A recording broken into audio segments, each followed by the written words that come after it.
อหนึ่งตรงคอนมาพอขึ้นพื้นตื่นเตียน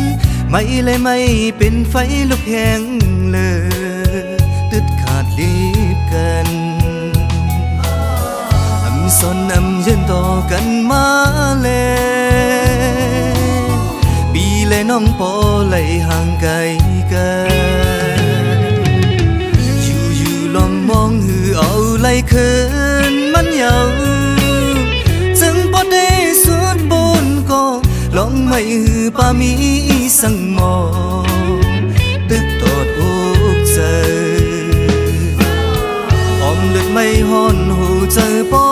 แค่ปีและน้องเคเดียมจางหาได้ลืมได้อันลืมเส้นห้องกองลืมกุมต้องกำโคกจะไหลหูจะไหลจิบเย้าตื่นหายยาเจออันไม่แก่น้ำหายลายไว้สุดเลยขึ้นก็ปืนวันหลังก็คือหันเงาหันเงินตังผิดเพลินขึ้นสื่อตังก็ทางหันทักตีไปมาจูตีไปมองกันก็ง่ายเยา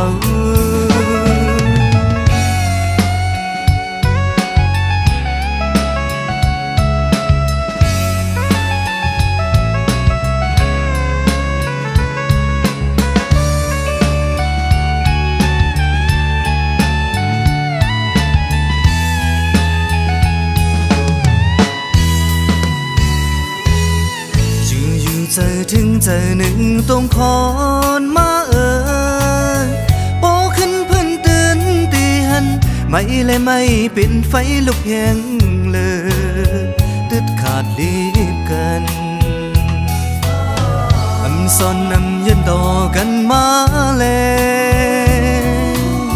ปีและน้องปอเลยห่างไกลกันลองมองหือเอาไหลคืนมันยาวจึงพอได้สุดบนก็ลองไม่หือป่ามีสังมอตึกตอดอกเจออมเลือดไม่ห่อนหูเจอปอแค่ปีและน้องเคเดียมจางหานตีลืมตีอันลืมเส้นห้องกอ